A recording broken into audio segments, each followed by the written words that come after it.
अस्सलाम वालेकुम नाज़रीन, आज का सच के साथ मैं हूं नदीम हुसैन। सुप्रीम कोर्ट के अंदर स्पीकर की जो रूलिंग थी तहरीक अदम एतमाद को मुस्तरद करने की, उसके हवाले से जो कार्रवाई है वो कल पर चली गई है। दोनों जानिब के वकला जो हैं उसके हक़ और मुखालफत में अपने दलाइल जो हैं वो दे रहे हैं।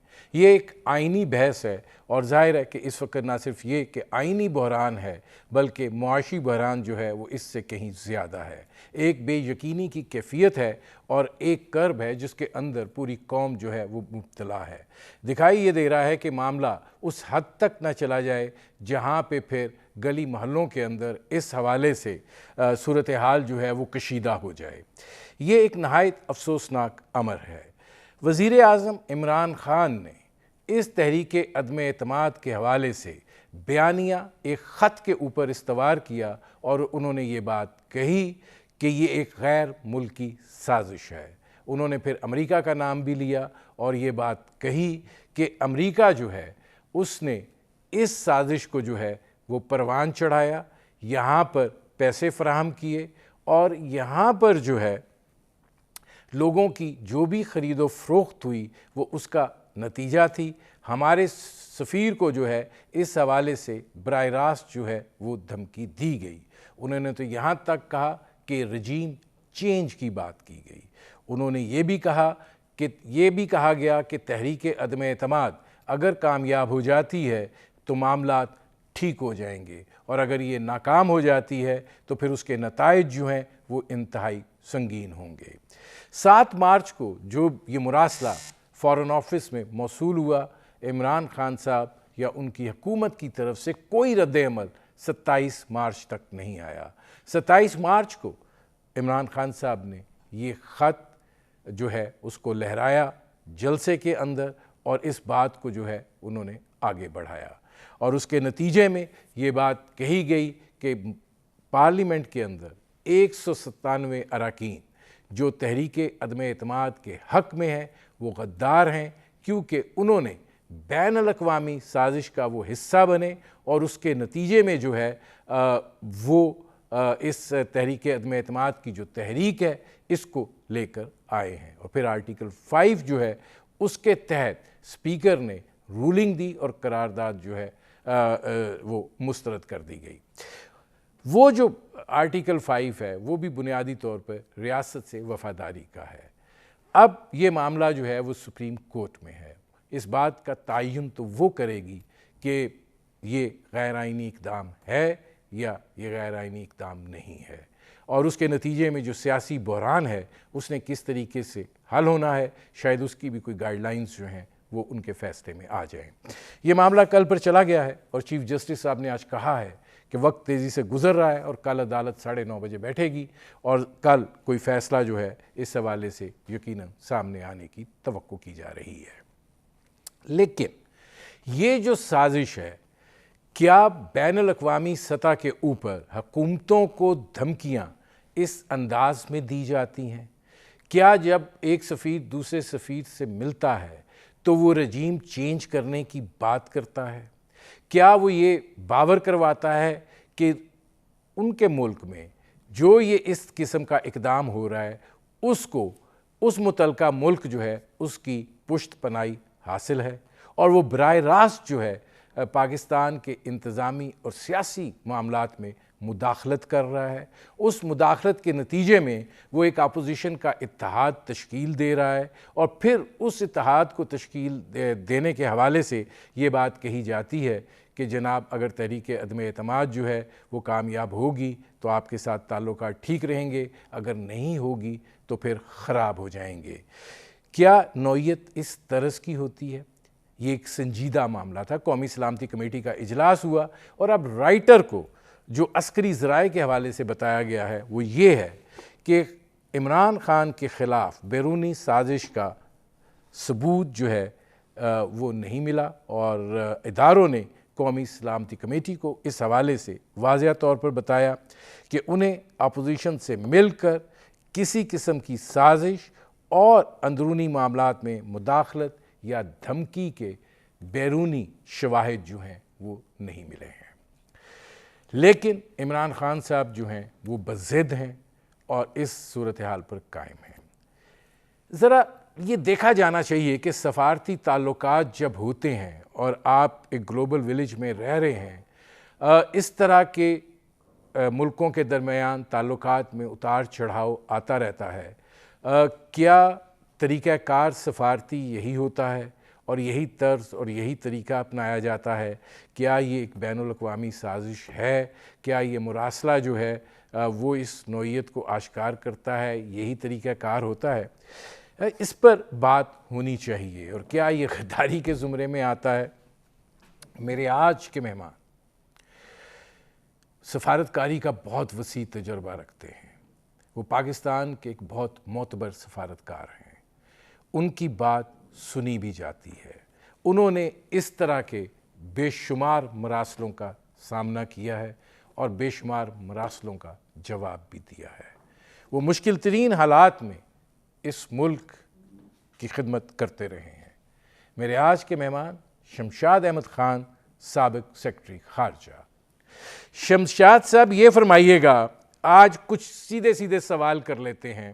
पहली बात तो ये है कि आप अमेरिका की पाकिस्तान के साथ जो ताल्लुकात हैं उनको मद्देनज़र रखें और उनके साथ जो माजी में ऊंच नीच होती रही है उनको मद्देनज़र रखें। तो क्या आप ये समझते हैं कि ये हकूमत को इस अंदाज में ये धमकी मिली होगी कि तहरीक अदम एतमाद कामयाब हो जाए तो सब ठीक है, अगर नाकाम हो जाए तो सब गलत होगा? देखिए नदीम, आपने अपने इब्तिदाइये में जो बड़ी भयानक तस्वीर खींची है, ये जो मौजूदा बहरान की बड़ी कर्बनाक तस्वीर खींची है, तो मैं नहीं समझता उसकी ज़रूरत है, क्योंकि हम हालात को अच्छे तरीके से उनको एवेलुएट नहीं कर पाते और हम सिर्फ जो ज़ाहरी चीज़ें होती हैं उनको देखकर अपने जहनों में एक तासर पैदा कर लेते हैं, जिसकी बिना पर हमारे जहनों में खौफनाक तस्वुरात आते हैं और हम एंजॉय भी करते हैं खौफनाक तस्वुरात, स्कैंडल्स की चीज़ें बड़े मज़े लेके एंकर पर्सन्स बैठ जाते हैं और अपने टॉक शोज़ का तमाशा लगाते हैं। हालांकि सिफारतकारी में मैं अगले रोज़ भी किसी से जिक्र कर रहा था कि जो चीज़ आपको नज़र आ रही होती है वो हकीकत नहीं होती और जो नज़र नहीं आ रही वो हकीकत होती है। तो इस वजह से आपकी बेताबी या आपका इज़्तिराब एक तरफ, दूसरी जानब मैं आपका जो असली आज का मौजू है, मौजूदा बहरान, उसमें उसके हवाले से सिर्फ इतना कहूँगा कि इस वक्त ये सारा केस जो है, जो इसका सियासी डायमेंशन है, वो सुप्रीम कोर्ट के कोर्ट में है। तो जिसका काम उसी को साजे, सुप्रीम कोर्ट अपना काम कर रहे हैं और इंशाअल्लाह अपनी रवायत के मुताबिक वही कोई जो मुनासिब सही फैसला होगा उसकी तवक्को करनी चाहिए। मैं सिर्फ आपके उस सवाल का जवाब दूंगा कि ये मरासला, साजिश, ये जो बातें कर रहे हैं, तो एक चीज़ तो मैं ये कहता हूँ, और अमेरिका के साथ ताल्लुकात, तो सबसे पहले मैं ये कहूँगा कि अमेरिका के साथ ताल्लुकात हमारे बहुत पुराने, बल्कि जब से हम आज़ाद हुए हैं उस वक्त से। और इनफैक्ट कायदे आज़म ने जब पाकिस्तान बनने के फ़ौरन बाद अमेरिका के सफ़ीर, पहले सफ़ीर से, जो पहले शारजे थे या सफ़ीर थे, उससे मुलाकात में इस बात पर जोर दिया था कि पाकिस्तान एक जमहूरी मुल्क है, पुरअमन तरीके से वजूद में आया है, आइनी तरीके से, और हम आइंदा भी हमेशा अमन और जमहूरियत और आज़ादी की तरफ जाएंगे। और उसी हवाले से फिर हमारे बाद के कायदे-ए-आज़म के बाद के हुक्मरानों ने फैसला किया कि हम मगरब के इत्तेहादी बनेंगे और हमने सोवियत यूनियन की जो उस वक्त की ऑफ़र थी उस पर तवज्जो न दी, तो हमने अमेरिका के इत्तेहादी बनना कबूल किया। तो उससे कुछ थोड़ी बहुत आपको माली मदद ज़रूर मिलती रही और ये ताल्लुक बहरहाल पूरे 70 सालों में ये ऊंच नीच का शिकार रहा है, मगर at the same time it is the most fundamentally जो है ना मजबूत रिश्ता रहा है। अगरचे इसमें ऐसे लम्हात भी आए जब इस किस्म के बहरान, इससे भी ज़्यादा सीरियस बहरान पैदा होते रहे हैं। तो अब मैं उस पर बहुत मुख्तसर तौर पर आपसे बात करना चाहूँगा जो इस किस्म के वाक़यात, सबसे पहले तो लियाकत अली ख़ान 2 हफ्ते का दौरा करते हैं जब वज़ीर आज़म बने, तो उस वक्त हमें माली इमदाद की ज़रूरत थी, जो हमें इतनी खातिर ख़्वाह मदद नहीं मिली अमेरिका की जानब से, 10-20 डॉलर मिलियन डॉलर से ज़्यादा नहीं था। लेकिन उस वक्त हर चीज़ गनीमत थी, क्योंकि हमें हिंदुस्तान से अपना जो हिस्सा बनता था माली वसाइल में, वो बिल्कुल नहीं मिला था। ना हमें मटीरियल वसाइल से कोई हिस्सा मिला, ना फौजी वसाइल से कोई हिस्सा मिला, ना फाइनेंशियल फंड्स के हवाले से हमें कुछ मिला। तो इस वजह से उस वक्त हमारी ज़रूरत थी, तो हमने जहाँ से मिलता था तो वहीं हम चले जाते। तो अमेरिका से उन्होंने मुश्किल वक्त पे हमारा साथ दिया, लेकिन वो रिश्ता था उस वक्त जबकि दुनिया एक सर्द जंग का शिकार थी, कोल्ड वॉर, और दूसरी जंग अजीम के बाद वो अपने उरूज पर चल पड़ी थी, क्योंकि पार्टनर्स जो थे दूसरी जंग अजीम में वो अब हरीफ बन चुके थे। सोवियत यूनियन एक तरफ और मगरब दूसरी तरफ। हमने मगरब का साथ दिया ये सोचकर कि ये एक पिलर साबित होगा जमहूरियत और आज़ादी के हवाले से, तो हमने ज़ाहिर है उसी का साथ देना था। अब हमारी जो ज़िंदगी शुरू होती है, तो वो पहले दिन से हमें अपनी सर्वाइवल का सामना एक रहा, खौफ रहा, क्योंकि हिंदुस्तान में जब हम अभी आज़ाद भी नहीं हुए थे, उसी वक्त कांग्रेस ने ये वाजे कर दिया था कि ये अब जो ट्रंकेटेड पाकिस्तान बना है, ये चंद महीने नहीं तो चंद साल भी सरवाइव नहीं कर सकेगा, बिलाखिर ये हिंदुस्तान का हिस्सा दोबारा बन जाएगा। तो हमारे लिए सबसे पहला चैलेंज यही था। इसमें शमशाद साहब मुझे एक ब्रेक लेना पड़ रहा है। नाजरीन, हमारी गुफ्तगू जारी है, एक मुख्तसर से कमर्शियल ब्रेक का वक्त हुआ है, मिलते हैं इस वक्फे के बाद।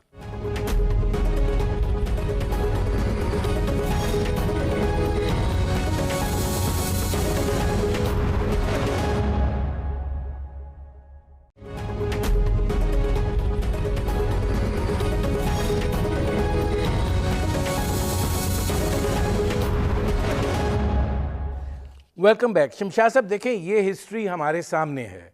मेरा आपसे इस वक्त बुनियादी सवाल जो है, मैं जो चार पांच बड़े अहम सवाल हैं वो फिर रह जाएंगे। मैं आपसे ये जानना चाह रहा हूँ कि जब एक मुल्क का वज़ीर आज़म ये बात कहे कि रजीम चेंज में मुलविस हैं और पैसा जो है वो दिया गया है, और जो डेविड लू की उन्होंने मिसाल दी कि वो मिलते रहे हैं, और ये थ्रेट जो है ये उधर से आई है, और ये इस बात को आश्कार करती है कि हुकूमत के ख़िलाफ़ ये साजिश की गई है। आप अपने सफारती तजर्बे की बुनियाद के ऊपर क्या ये इस तरीके से मामला हुआ होगा या होता है? नदीम, मैं आज के एंकर पर्सन, पाकिस्तान के जो एंकर पर्सन हैं, उनकी तरह मैं वो मदारी तो नहीं हूँ कि मैं आपको लफ्ज़ों में कुछ बयान करूँगा और फ़ौरन कर दूँगा। मैं वो तस्वीर कशी नहीं कर सकता। मैं जो मसला जब एक्सप्लेन करना होता है, अगर समझाना होता है, तो जब तक उसका आप तारीख़ी तनाज़र ना समझें, तो आज के हालात आपको समझ नहीं आएगी। और यही मसला है कि हमारी टीवी जो मीडिया है, इलेक्ट्रॉनिक मीडिया में जितने लोग हैं, अक्सर उनकी जो अक्सरियत है, उनको तारीख का बिल्कुल अदराक नहीं है। वो पढ़ लेते हैं ये समझ करके ये हिस्ट्री और नावल के तौर पर, लेकिन वो कभी भी उनको नुक्ते जो मिलाने होते हैं वो नहीं करते, तो उनको पता नहीं चलता। तो मैं बार आपकी बात समझ गया, वक्त कम है, तो मैं सिर्फ ये कहूँगा कि ये जो वाक़या हुआ है अभी हाल ही में, ये कोई गैर मामूली और नया वाक़या नहीं है। ये दुनिया में इसकी मिसालें भरी पड़ी है। और मैं पाकिस्तान को छोड़कर मैं आपको ये बता दूं कि जब से मोनरो डॉक्ट्रिन अमेरिका ने तयन किया था, एक वाजे कर दिया था कि लैटिन अमेरिका का जो सारा इलाका था कि वहाँ कोई भी मुदाखलत करेगा तो वो हमारे लिए चैलेंज होगा। तो उस हवाले से लैटिन अमेरिका में जितनी हुकूमतें बनती रहीं और वहाँ हुकूमतें गिरती रहीं, वहाँ डिक्टेटर उभरते रहे, इंस्टॉल किए जाते रहे, डिक्टेटर उतारते जाते गए, तो वो उस तनाजुर को आपको समझना होगा कि मोनरो डॉक्ट्रिन एक तयन था अमेरिका ने अपनी पॉलिसी का, अपने डॉक्ट्रिन का, कि हमने कहीं भी अपनी ताकत जो ग्लोबल आउटरीच है उसका जो मुकाबला नहीं, चैलेंज नहीं हमने एक्सेप्ट करना। जो कोई चैलेंज करेगा उसको कीमत अदा करनी पड़ेगी। तो खैर मैं अब लैटिन अमेरिका की बात नहीं करूंगा, अपनी मिसाल ले लीजिए। तो सिर्फ फर्क ये समझने की जरूरत है कि इन हमारे बरकस इंडिया ने सोवियत यूनियन के साथ ताल्लुकात आज़ादी के बाद बहुत अच्छे रखे और अपने आप को एक नॉन अलाइंड मुल्क के तौर पर प्रेजेंट किया। और बदकिस्मती ये है कि अमेरिका को फिर भी भारत ही हमसे ज़्यादा यानी कबूल हुआ कि वो नॉन अलाइंड बनकर भी हमसे ज़्यादा इत्तेहादी बन गया। और जबकि हम इत्तेहादी बनकर, हमने सबके साथ रिश्ता तोड़कर, सारी कश्तियां तोड़कर हम अमेरिका के इत्तेहादी बने, उसके बावजूद जब हमें अपनी सर्वाइवल की जंग लड़नी पड़ी, वो हमेशा हम अकेले लड़े। चाहे वो 65 की जंग थी या 71 की थी, हमें 2 लख्त कर दिया गया, लेकिन हमें वो अमेरिका की जानिब से वो मदद कभी नहीं मिली जिसकी हमें ज़रूरत थी। तो इसी वजह से हमने अपनी सारी रीअलाइनमेंट की। 60s में हमने चाइना के साथ अपने ताल्लुकात बनाए और उसके बाद फिर अमेरिका की भी मदद की हमने चाइना के साथ इम्प्रूव करने की। ग्लोबल दितांत में हमने अपना रोल अदा किया। और खैर अभी हालिया दिनों में फिर हम एक न्यूक्लियर ताकत बन गए। तो ये चीज़ें हैं जो आपको जहन में रखना होगा। बाकी रहा ये कि ये साजिश इस वजह से मैं नहीं मानता कि इस किस्म की होती हैं, क्योंकि बड़ी ताकतों की जो पॉलिसियां होती हैं उसमें सिफारतकारी ज़्यादातर इस्तेमाल होती है, और सिफारतकारी का अपना एक मिलिट्री डायमेंशन भी होती है, उसमें इंट्रीग की भी होती है, सैबोटाज की भी होती है। वो जो आपने 007 वाले एजेंट देखे हैं वो चीज़ें भी होती हैं। तो ये सब चीज़ें चलती रहती हैं और वो साजिशें कह लीजिए, लेकिन वो होता सिफारतकारी का ही एक अमल होता है। बेसिकली जो डिप्लोमेसी होती है आजकल के ज़माने में, it's mixed with brute force.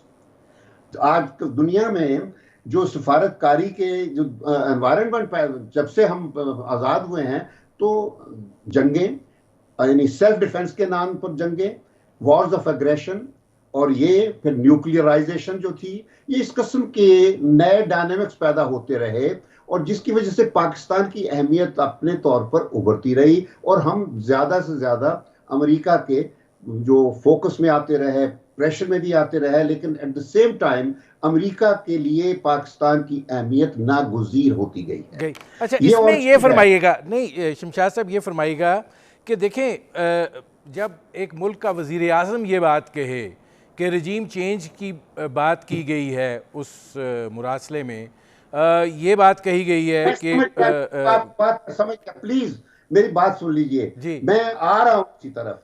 तो आप मुझे जल्दी ले जाएंगे तो आपका प्रोग्राम बिल्कुल फजूल जाएगा, किसी को समझ ही नहीं आएगा, वो मौजूदा गपशप हो जाएगी। तो मैं जो बात कर रहा हूं कि पाकिस्तान की अहमियत की वजह से हमारी जो अमेरिका को जरूरत होती रही, और हमने अफगानिस्तान की जंग लड़कर जो बर्लिन वॉल थी वो गिराई, और मशरकी यूरोप हमने आज़ाद करवा दिया, यूरोप को रीयूनिफाई करवा दिया, बहुत सारी चीज़ें की। उसके बावजूद हम पे प्रेशर अभी भी चल रहा है, क्योंकि हम एक न्यूक्लियर ताकत है, और न्यूक्लियर ताकत के हवाले से वो चाहते हैं कि कोई भी पॉलिसी हम जो बना रहे होते हैं वो उनकी मर्जी से हो। यही चीज़ पिछले 70 साल ये हमारे हुक्मरानों ने एक्सेप्ट करते रहे थे। उनके लिए, अमेरिका के लिए ये एक आदत हो गई थी कि पाकिस्तान, दे टुक us for granted always.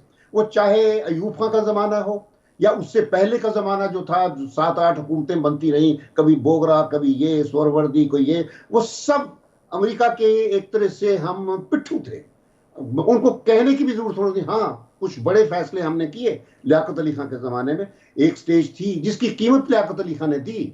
Liaquat Ali Khan को कहा गया था कि हम कोरिया में अपने फौजी भेजें और लड़ाई लड़ें, जो उस वक्त जंग हो रही थी, तो हमने इनकार कर दिया था, और शायद उसी वजह से लियाकत अली खान इस दुनिया से चले गए। मैं ये नहीं कहता कि उनको कत्ल किसने करवाया है, मैं कहता हूं कि ये कुछ हादसे ऐसे भी आए हैं जिनका ताल्लुक किसी न किसी तरीके से इन बड़ी पॉलिसियों के साथ रहा है। पता नहीं किसने कत्ल कराया। वैसे तो हमारे यहाँ अपनी इतनी इंट्रीग्स होती हैं पाकिस्तान के अंदर सियासी, कि वो था अंदर का ही मामला, जिस तरह आजकल अंदर से सियासत हो रही है, लेकिन उसमें बैरूनी डायमेंशन पैदा हो गई है। ये सोचा जा रहा है कि अमेरिका इस साजिश के पीछे है। इसी तरह शायद लियाकत अली खान के ज़माने, फिर 1962 में चाइना और इंडिया की जंग होती है, मगर दबाव हम पर आता है, क्योंकि ये उनको डर पैदा हो गया इन मगरबी ताकतों को, अमेरिका और बरतानिया को, कि अब हम कश्मीर इंडिया से छीन लेंगे।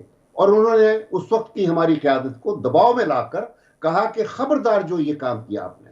और चाइना बहुत मायूस हुआ, चाइना ने हमें कह दिया था कि लो हम आपके लिए ये कश्मीर का तोहफा है, ले लीजिए। मगर हम डर के मारे, ये उस वक्त के हमारे रूलर्स की जो आदत थी, ये बराबर ये रवायत चली आती रही है कि किसी अमेरिका को बाज दफा कहने की भी जरूरत नहीं होती थी, हमारे हुक्मरान उनकी आंखों का इशारा देकर कहते थे जो हुजूर चाहते हैं वो होगा। अभी आपने हालिया दिनों में रिमार्क्स भी सुने हैं कि बेगर्स हैव नो चॉइस, यानी ये जहनियत है हमारे रूलर्स की। तो इसी तरह से लियाकत अली के बाद फिर अयूब खान की क़यादत में 62 का वाकया गया, 65 की जंग। हम एक ऐसे महाज पर जंग हम बहुत कामयाबी से लड़ रहे थे, और उस वक्त वो भुट्टो बड़ी दिलचस्पी से उस महाज पर वो खुद कमांड कर रहे थे, बल्कि 65 की जंग भुट्टो ने तो शुरू करवाई थी। तो मकसद मेरा कहने का है कि अमेरिका को ये एहसास हो गया था कि अगर उस महाज पर फौरी तौर पर रोका ना गया तो पाकिस्तान शायद चंद दिनों बाद दिल्ली तक पहुंच जाए। ये बाकायदा हमें एक वार्निंग दिमाग इस्लामाबाद में फॉरेन ऑफिस में दिया गया कि खबरदार अगर आपने ये महाज जारी रखा, क्योंकि हम दिल्ली पर कोई खतरा बर्दाश्त नहीं कर सकते। ये एक नॉन अलाइंड मुल्क के बारे में अमेरिका की बेचैनी जाहिर कर रही थी, और अपने इत्तेहादी को धमकी दी जा रही थी कि खबरदार जो हमारे एक नॉन अलाइंड मुल्क को, जो रूस का दोस्त है, उसको आपने खतरे में डाला। तो खैर वो कश्मीर हमारे हाथ से उस वक्त गया। फिर 71 में आपने खुद देख लिया कि रूस ने इंडिया का कितना साथ दिया हमें दो लख्त करने में, और अमेरिका जो हमारा इत्तेहादी था वो किस तरह तमाशाई बन के बैठा रहा। तो ये फिर उसके बाद आ जाइए आप अफगानिस्तान में। खैर हमने भरपूर तरीके से अमेरिका का साथ दिया, और जाहिर है जो मैंने कहा कि जो आखिरी कोल्ड वॉर की लड़ाई थी इनकी बड़ी ताकतों की, वो पाकिस्तान ने उनको वाटरलू बनवाकर अफगानिस्तान को उनको जितवाई। और अफगान यानी जिससे मैंने कहा कि सोवियत एम्पायर को डिसमेंटल करने में मदद दी हमने। ये मगरब के लिए सबसे बड़ा तोहफा तो ये था। लेकिन उसके बावजूद हमें कभी वो जो डिविडेंड्स होते हैं उस अफगानिस्तान से सोवियत विड्रॉल के, वो हमारी तरफ नहीं आए। वो सारे के सारे डिविडेंड्स गए मगरब को। यूरोप आजाद हो गया, बर्लिन वॉल गिर गई, यूरोप खुशहाल हो गया, और हम बद से बदतर होते गए। उस वक्त के बाद अफगानिस्तान की जंग के बाद क्लाशनिकोव कल्चर आ गया, 5 मिलियन रेफ्यूजीज अभी तक हमारे यहाँ बैठे हुए हैं, और अभी भी अफगानिस्तान का मलबा हम पर बराबर गिर रहा है। तो ये अभी पिछली 2 दहाइयों में जो सिविल हुकूमतें आई थी उनकी हालत मैं आपको बता देता हूं कि बाज दफा ये भी होता था कि कुछ लोग, वो चाहे किसी पोजीशन में होते थे या नहीं, सियासतदान, अमेरिकन एम्बेसी से उनको बुलावा आता था, वो दौड़े जाते थे वहां। तो हमने, बल्कि मुझे जब मैं था फॉरेन सेक्रेटरी था, हमने फिर प्राइम मिनिस्टर से बाकायदा ऑर्डर्स दिलवाए थे सारे मिनिस्टर्स को कि कोई भी बैरूनी डिप्लोमेट्स के साथ किसी किस्म का राब्ता नहीं करेगा बगैर फॉरेन ऑफिस की इजाजत के। और उस वक्त ये भी हाल हो रहा था, और आजकल भी वही हो रहा है कि बाहर के सफीरों के घरों पर खानों पे हमारे सियासतदान इतने इकट्ठे होते हैं, उनमें वजीर भी होते हैं, कि एक खाने पर, ये उस वक्त की बात कर रहा हूं जब नवाज शरीफ वजीर आजम थे, तो हमें रिपोर्ट मिली कि एक एम्बेसडर ने खाने पर तकरीर करते हुए कहा कि ladies and gentleman, I must make it clear that this is not a meeting of the Pakistan cabinet. यानी इतने वजीर थे, उसने मजाक से और एक तमस्खर उड़ाते हुए ये कहा कि इतने वजीर शामिल थे कि ये मीटिंग नहीं है पाकिस्तान की कैबिनेट की। तो खैर हमने बहुत ऑर्डर्स दिलवाए, लेकिन ये जो हमारे, मैं तो मस्खरे कहता हूं इनको, तो ये बाज नहीं आते। नहीं, अब जरा थोड़ा सा आगे आ जाएं शमशाद साहब। हाँ, बस अब आगे आ गया ना, मैं बता रहा हूं ना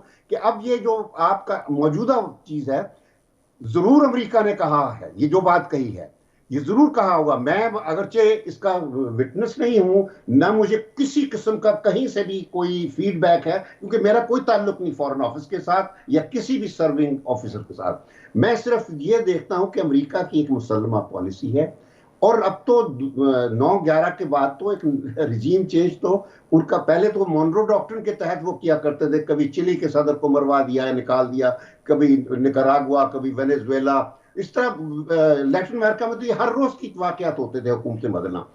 पाकिस्तान में भी ये होती रही, लेकिन यहाँ इस वजह से नहीं होती नहीं, क्योंकि हमारे यहाँ हुक्मरान चैलेंज करने वाला आया ही कोई नहीं। भुट्टो आया था और देख लीजिए उसको कैसे ठिकाने लगा दिया गया। तो मैं ये अगेन फिर मैं वो नहीं कहूंगा कि वो बाहर से ठिकाने लगा गया, वो तो हो सकता है हमारे अंदर से फांसी दी गई है उस वक्त के ज़ियाउल हक के अपने मैकेनिज्म थे, तो वो अंदर की वाकयात की वजह से हुआ होगा। लेकिन ये है कि इत्तेफाक की बात ये बन जाती है कि जो उनकी ख्वाहिश होती है वो पूरी होती गई है। तो भुट्टो सीन से गायब हो गया। ज़ियाउल हक ने बहुत अरसा उनका साथ दिया, लेकिन आखिरी वक्त पर आकर ज़ियाउल हक ने अफगानिस्तान के मसले पर अमेरिका से इख्तलाफ किया और वो भी गायब हो गया। और हशर देख लिया आपने कैसे गया। उसके बाद फिर ये दो हुकूमतें बराबर, एक जो कहते हैं ना जमहूरियत का कैरोसल, वो मेलों में जाके है ना, फेस्टिवल्स में एक कैरोसल होता है बच्चों का, वो बैठ से वारियां लेंदे ने, तो वो वारियां 6-6 2-2 साल की हुकूमतें बनाते रहे, यानी 90s में। मुझे शमशाद साहब एक ब्रेक लेना पड़ रहा है, मैं वापस आता हूँ। नाज़रीन, हमारी गुफ्तगू जारी है, मुख्तसर कमर्शियल ब्रेक का वक्त हुआ है, मिलते हैं इस वक्फे के बाद।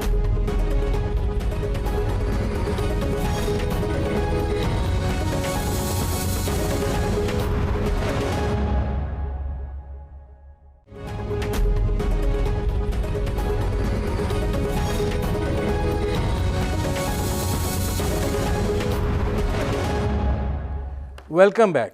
अब शमशाद साहब, आप ये कह रहे हैं कि ये इस नौइयत की बात हो सकती है, लेकिन जब अस्करी ज़राए जो हैं वो एक बैनुल अक़वामी एजेंसी को ये बताएं कि इमरान ख़ान के ख़िलाफ़ बैरूनी साजिश का सबूत नहीं मिला है, और जो कौमी सलामती कमेटी का इजलास हुआ था उसको भी वाज़ह तौर पर बताया गया कि ये ना तो साजिश के और ना ही अंदरूनी मामलात में मुदाखलत के जो हैं वो शवाहिद मिले हैं, जबकि ख़ान साहब तो ये कह रहे हैं कि रजीम चेंज की इसमें बात है, फाइनेंसिंग की वो बात कर रहे हैं कि जी जो वसाइल हैं वो वहाँ। मैं क्यों वज़ाया कर रहे हैं आप? मैं कहना ये चाहता हूँ कि ये एक मामूल के वाक़यात चलते आ रहे हैं जहां उनको कोई चैलेंज करने वाला नहीं मिलता था। वो जो चाहते थे हम करते आ रहे थे। मुझे ये बताइए कि क्या मेमो गेट हमारी तरफ से नहीं गया था उनको, जिसमें बाकायदा हमारी तरफ से ये रिक्वेस्ट की गई थी कि हमें फौज पर बर्तरी करवा दो, उसके बाद हर अपॉइंटमेंट हम आपकी मर्जी से करेंगे, न्यूक्लियर ताकत को हम आपकी मर्जी से करेंगे। क्या 2008 में हमने एक, हमारी हुकूमत ने जो उस वक्त पावर थी, इंडिया और अमेरिका का न्यूक्लियर डील जो बाकायदा जिसकी ऑपरेशनलाइज होने से पहले इंटरनेशनल एटॉमिक एनर्जी एजेंसी में अप्रूव होना था, हमने क्या उसको अप्रूव होने में बराह रास्त मदद नहीं की? ये चीजें आप लोगों को भी नहीं पता, मीडिया के जितने एंकर पर्सन खड़पैंच बैठे होते हैं उनको पता ही नहीं है इन चीजों का। नहीं, वो बात ठीक है, नहीं पता होगा शमशाद साहब, लेकिन गुजारिश ये है कि जब आपका वो इदारा जो आपकी सिक्योरिटी का जिम्मेदार है, वो एक चीज में 2008 में जब ये हुआ वाकया, जब ऐसे हुआ कि हमारा सफीर था वियना में, और जब ये केस गया अमेरिका और इंडिया का डील वहां पर, तो इंटरनेशनल एटॉमिक एनर्जी एजेंसी में पाकिस्तान भी बोर्ड ऑफ गवर्नर्स का मेंबर है, तो वहां हमारा सफीर था बेचारा मरहूम शहबाज गुल, वो आफ्ताब गुल क्रिकेटर होता था उसका भाई, तो उसने वहां वीटो लगा दिया कि ये बताया जाए कि आप इंडिया को इतना बड़ा वेवर इनाम दे रहे हैं, तो वो तो हम भी डिजर्व करते हैं। तो क्या क्राइटेरिया का इस्तेमाल हुआ है? तो हमारी मदद में सारे जितने दूसरे मेंबर्स थे वो सब इकट्ठे हो गए, सबने बिल्कुल तायद की, तो नतीजा ये निकला कि वो डील अमेरिका और इंडिया का वीटो हो गया। तो उस पर अमेरिका के सफीर ने वियना से, प्रेसिडेंट बुश था उस वक्त, उसको टेलीफोन किया कि ये पाकिस्तान ने कर दिया। तो उसने उसी वक्त फोन उठाया, हमारे उस वक्त के सदर जरदारी थे, उनको फोन किया, और विद इन 24 आवर्स हमारे सिफारत खाने को ऑर्डर्स गए कि लिफ्ट योर वीटो, और बल्कि ज्वाइन दी कंसेंसस। सो हमने ज्वाइन किया कंसेंसस को, और इंडिया और अमेरिका का डील हमने वहां पर अप्रूव करवाया, जिसके बाद फिर अब उसको न्यूक्लियर सप्लायर्स ग्रुप में बिठाने की तैयारियां हो रही हैं। हमने कोई 30 रिटायर्ड सफीरों ने प्रोटेस्ट किया था लिखकर बाकायदा, मगर फिर वही बात, पाकिस्तानी मीडिया को समझ ही कुछ नहीं आई कि क्या हुआ क्या नहीं हुआ, यहां कवरेज ही नहीं हुआ। बीबीसी ने रिपोर्ट किया, इंडियन अखबारों ने किया, लेकिन यहाँ किसी अखबार में कोई कवरेज नहीं आया कि अच्छा, अब इंडिया। शमशाद साहब, मेरे पास तो चूंकि आप वक्त फिर अब थोड़ा है अंडरस्टूड है कि ये जो मौजूदा कंफ्यूजन है वो हमारे मीडिया के जहनों का है। आप लोगों ने बना दिया इसको कंफ्यूजन। नहीं, हमने क्यों क्योंकि बनाया? जो देखें साजिशें शमशाद साहब, होती हमने हैं, किधर से बना दिया है? आप हमें बार नहीं, बार कह रहे हैं हमने बना दिया है। वजीर आजम खड़ा होकर कहता है मेरे खिलाफ साजिश है, वो खड़ा होकर यही कहता तो है कि मैं कह रहा उधर हूं। से नहीं, नहीं, फाइनेंसिंग मेरी हुई बात है, सुनिए। वो खड़ा होकर वो कह तो रहा है कि सियासतदान, सारा उसकी बुनियाद वही है। हमने क्या कहा है? मेरी बात सुनो। ये जो होती है, ये साजिश तो उस वक्त होगी ना जब ये साबित होगी। मुझे ये बता दीजिए कि आज तक क्या कभी कोई साजिश, कोई भी क्राइम आपके मुल्क में इन्वेस्टिगेशन नतीजा खेज हुई है? लियाकत अली खान के कत्ल का पता चला आपको अभी तक? नहीं, ठीक है, यहां पे तो शमशाद भुट्टो साहब के, सिटिंग मेरी वजीर बात आजम सुनते कह रहा जाइए। है, सिटिंग बेनजीर वजीर भुट्टो को कत्ल आजम। कर दिया गया, अभी शमशाद तक साहब, ये उसके सिटिंग कत्ल वजीर का आजम कुछ का नहीं पता स्टेटमेंट चला। है। वो बल्कि ऐसे ऐसे करके उसको इस तरीके से उसकी डायरेक्शन चेंज करती जाती थी ताकि कंफ्यूजन इतना पैदा हो जाए। नहीं हमारे तो शमशाद साहब, वो माहिर हैं बात आप लोग आपकी जहनों ठीक में। है, लेकिन ये तो सिटिंग वजीर आप आजम माहिर दावा हैं इन कर रहे हैं चीजों ना। के जो इन्वेस्टिगेशन असली किसने है करवानी वहां है? से वो तवज्जो जिन्होंने हटाकर दूसरी तरफ इन्वेस्टिगेशन कर करनी देते है हैं। वो कह तो रहे हैं कि बेनजीर कुछ नहीं भुट्टो है। का किसी को पता चला? मुझे बताइए। तो कभी कोई इस किस्म की जो साजिशें होती है ना, उन पे कोई इन्वेस्टिगेशन नहीं हो सकती, क्योंकि वो उनका हक है सॉवरेन पावर्स का। जो वो जो कुछ भी कार्रवाई कर रहे हैं, सिर्फ फर्ज बनता है आपका। आप खुद, आपकी जहनीत क्या है, क्या आप उनको डिफाई करेंगे? फिर यह है आपके अपना कानूनी सिस्टम क्या है कि अगर आप अपनी जो नेशनल इंटेग्रिटी है, अपनी आजादी है, अपनी सॉवरेन इंडिपेंडेंस है, उसकी हिफाजत नहीं कर पाते। मैं इदारों की बात कर रहा हूं, और फौज अपनी जिम्मेदारियां पूरी कर रही है, लेकिन मैं कह रहा हूं ये वो इंक्रोचमेंट्स हैं जो बॉर्डर्स के जरिए होती हैं। वो पुलिस ने कभी रोका है उनको? फिर यह है कि इस किस्म के वाकयात होते हैं, कभी हमने अपनी आजादी का तहफ़्फ़ुज़ किया है? नहीं सबने शमशाद साहब, मुझे आपसे इस सवाल का जवाब चाहिए कि एक सिटिंग प्राइम मिनिस्टर, तहकीकात भी उसने करवानी है। अब जिन्होंने तहकीकात करनी है वो कौमी सलामती कमेटी की मीटिंग में बता रहे हैं कि हमने इन्वेस्टिगेट किया है, हमें इस साजिश के कोई किसी नौयत के शवाहिद नहीं मिले हैं। आप बात कर रहे हैं कि कौमी इंटेग्रिटी की। शमशाद साहब, 70 बरसों में हमने जितना कर्ज ले लिया है और जितनी हमने डिपेंडेंस डाल दी है, वो तो आप डिफाई किस तरह करेंगे, मुझे तो वो फार्मूला समझ में नहीं आ रहा। लेकिन ये तो देखें ना कि जब आप सिटिंग प्राइम मिनिस्टर कह रहा है कि ये साजिश है और जिन इदारों ने तहकीकात करनी है वो कह रहे हैं कि नहीं शवाहिद मिले, तो फिर क्या है ये? मेरी बात सुनिए। शवाहिद कभी होते नहीं है इन चीजों के। कभी इस किस्म के वाकयात का शवाहिद हो सकते हैं? इम्पॉसिबल है। यही तो बात मैं कह रहा हूं। आपको लियाकत अली खान के कत्ल का कभी कोई शवाहिद मिला? बेनजीर भुट्टो की कोई चीज आपको नजर आई अब तक? सोचा करें आप लोग। ये सारे हमारे जो अभी आपने फिर कर्जों की बात की नहीं, है क्या कि आप ये आप समझते कर्जों हैं? की बात है। नहीं शमशाद साहब, शमशाद हाँ, साहब, अपने तजुर्बे की बुनियाद पे आप ये समझते हैं कि जो मुरासला है उसमें ये लिखा हुआ होगा रजीम चेंज का, और उसमें ये लिखा हुआ होगा कि तहरीक अदम-ए-एतमाद कामयाब होगी तो ठीक है, ना हुई तो नहीं? कह दिया था। देखिए, वक्त ना जाया करें अपना भी मेरा भी, कि जी ये जो चीजें हैं, मैंने पहले कह दिया कि मेरा इस मरासले से कोई ताल्लुक नहीं, कि ना मैंने देखा ना मैंने सुना, किसी से बात की। आपसे सुन के मैं जवाब दे रहा हूं, बस सीधी सी बात यह है। इसी बात से आपने भी कह दिया कि नेशनल सिक्योरिटी काउंसिल में कहा कि जी शवाहिद नहीं मिले, तो मुझे तो नहीं पता कि वहां वाकई उन्होंने कहा है कि नहीं, लेकिन मैं आपके अल्फाज के जवाब में कह रहा हूं कि शवाहिद कभी भी नहीं मिलेंगे, क़यामत नहीं मिलेंगे आपको।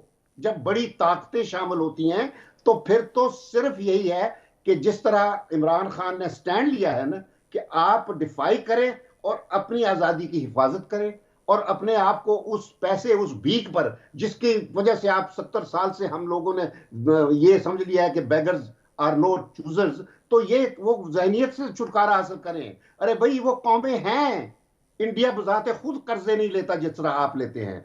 ये दूसरी कौमें जो जिन्होंने ट्रांसफॉर्मेशन की है, it took them 25-30 years to build themselves, to transform themselves. आपके यहाँ तो वो इकदाम ही नहीं किए गए, बिगनिंग नहीं हुई है। आपकी तो ब्यूरोक्रेसी ही इतनी बड़ी है, एक जिसको कहते हैं ना व्हाइट एलिफेंट, आपने आज तक उसके साइज को ठीक नहीं किया, और इसके साथ आपने अपने वीआईपी कल्चर में इतनी मराहतें खुद ले ली हुई हैं। दुनिया में किसी मुल्क में इतने नए मॉडलों की गाड़ियां नहीं मिल रही जितनी पाकिस्तान में मिल रही हैं। अब फिर कहते हैं इसमें शमशाद साहब, सवाल ये है, आप बात बिल्कुल ठीक कर रहे हैं। जब तक ट्रम्प था, खान साहब भी कोई डिफाइंस नहीं थी, फिर दिखाई ये दिया कि बाइडन के आने के बाद एक जाती, आप ज़्यादा बेहतर बता सकते हैं, जाती जिद मैं दिखाई किसी दी की है। साइड नहीं ले रहा, मैं सारी हुकूमतों की बात कर रहा हूं। ये आज तक, अभी तक कोई हुकूमत ऐसी नहीं आई जिसने अपने पांव पर खड़े होने की कोशिश की हो, बिल्कुल नहीं किया। जब तक आप अपने पांव पर नहीं खड़े होंगे, आपको जूते भी पड़ते रहेंगे, आपको भीख बहुत मुश्किल से मिलेगी। ये जो FATF है, ये शिकंजा आपके लिए खास तौर पर आपका तोहफा है, ये बनाया गया है आपको काबू में रखने के लिए। ये सिर्फ इस वजह से कि उनको पता है कि हम खुद खड़े होने के काबिल नहीं है, इसको इन रस्सियों में जकड़ के रखो। ये है हम लोग। तो ये चैलेंज है उन लोगों का जो इस क्रिमिनल मेंटालिटी को, जिसने इस मुल्क को भिखारी बना दिया है, उस मेंटालिटी को ये सॉवरेन इंडिपेंडेंस की एक और डायमेंशन के तौर पर उसको लेजिटिमाइज करते रहते हैं। हमारे मुल्क में तो वह मुल्क है जहां जो हर किस्म का क्राइम है, मर्डर हो, looters, plunderers, hoarders, black marketeers, they are forgiven by law. ये हमारा रूल है, ये हमारा उसूल है। कहां है आईना आपका?